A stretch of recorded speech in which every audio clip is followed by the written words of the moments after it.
Le 29 décembre, elle a laissé le piège se refermer un peu plus. Le soir, Stas est rentré furieux. « C'est quoi ce délire avec la carte? J'ai voulu mettre de l'essence. Ça a refusé. J'ai dû mettre seulement 5 litres avec mes dernières pièces. » Véronica, assise dans le salon avec son ordinateur, lui a répondu sans même lever la voix. « Je te l'ai dit, la banque a des problèmes techniques avant les fêtes. Ils changent leur serveur. Ça bug partout. Il a blêmi 3 jours? Mais demain, on doit aller au centre commercial avec maman et Lara pour les cadeaux. » Alors elle lui a donné juste assez d'espoir pour qu'il fonce dans le mur sans se méfier. La carte fonctionne parfois, mais pas toujours sur les grosses sommes. Essaye-en plusieurs fois. Ou utilise ta réserve personnelle. Lui, comme tous les gens arrogants, a préféré croire à la version qu'il arrangeait. Oui, demain ça marchera. J'ai un bon pressentiment. Le 30 décembre, Véronica est allée travailler exprès. Elle n'a pas pris de congé. Elle voulait être loin. Très loin. À 14h, son téléphone a commencé à vibrer. Notification bancaire. Tentative d'achat. Parfumerie, 24 500 roubles. Refusé. Dépassement de limite. 1 minute plus tard. Boutique de fourrure, 89 000 roubles. Refusé. Puis, hypermarché, 15 600 roubles. Refusé. Véronica a posé sa tasse de thé, a regardé l'écran, et pour la première fois depuis longtemps, elle a souri franchement. Pendant ce temps, au centre commercial, la scène était en train de tourner au cauchemar. Lara venait d'être humiliée dans un magasin après que sa luxueuse fourrure rose et ses bottes hors de prix n'avaient pas pu être payées. La mère de Stas remplissait un caddie avec du saumon fumé, plusieurs pots de caviar, des fruits exotiques, du champagne cher.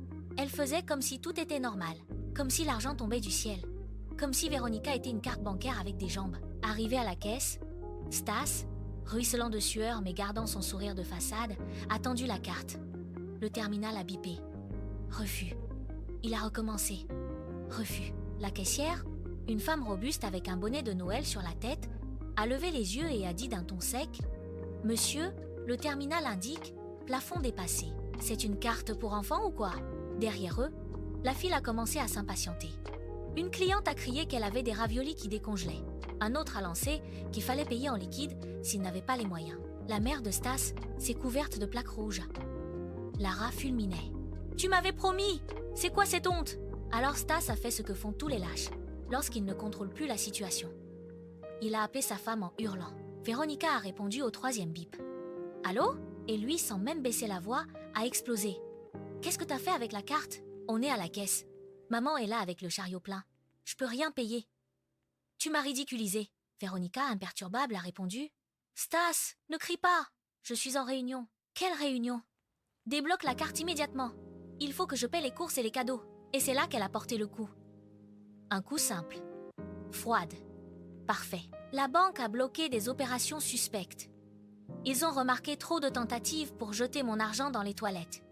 Un silence. Puis lui. « Quoi ?»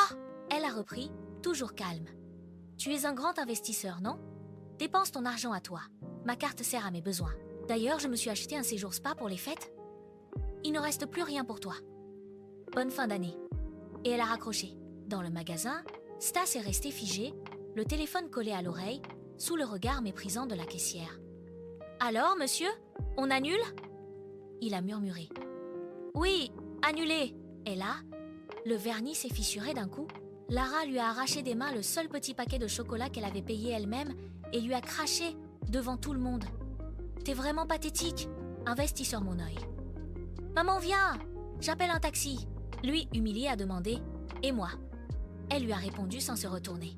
« Toi, tu rentres à pied. » Mais le pire l'attendait encore à la maison. Le soir même, vers 20h, Véronica était chez elle. Elle n'était jamais allée au spa, bien sûr. C'était juste pour le faire paniquer. L'appartement était propre, calme, silencieux. Elle s'était servi un verre de vin et attendait. Quand la porte s'est ouverte, Stas est entré, suivi de sa mère et de Lara.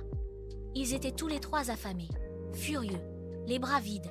La belle-mère a pointé un doigt accusateur vers Véronica. « La voilà, madame est assise, elle boit, pendant qu'elle a laissé sa famille mourir de honte toute la journée. »« Tu n'as pas honte ?» Véronica a posé doucement son verre sur la table, s'est levée et a dit « Bonsoir. Une question. Qu'est-ce que vous faites ici ? » « Je n'ai invité personne. » La belle-mère a alors lâché cette phrase absurde. « C'est la maison de mon fils. » Et Véronica a éclaté de rire. Pas un rire nerveux, un vrai rire. Franc, tranchant, Puis elle s'est dirigée vers un meuble, en a sorti une chemise cartonnée et est revenue avec plusieurs feuilles imprimées. Puisque vous parlez de maison, d'argent et de famille, regardez ça. C'était un relevé détaillé. Un tableau précis, froid, irréfutable.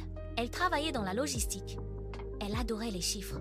Et les chiffres, eux, ne mentent jamais. Ici, vous avez les revenus de Stas sur l'année. Regardez bien.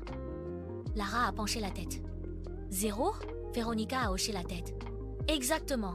0. Maintenant, regardez la colonne suivante.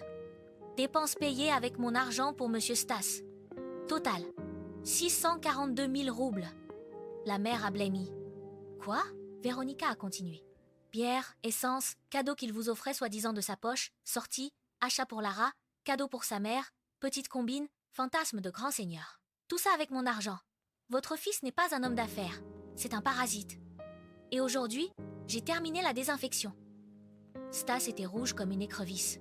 Il a tenté une approche pitoyable. Véronica, on aurait pu parler de ça en privé, pas devant maman. Elle l'a coupé net. On en a parlé, à notre façon. Ton valise est prête. Elle est à côté de la porte. Là, pour la première fois, il a vraiment compris. Quoi? Tu me mets dehors? Avant le nouvel an? Elle s'est approchée de lui et a répondu avec un calme absolu. Exactement. Tu voulais jouer à l'homme? Alors sois-en un. Loue un appartement. Nourris ta mère.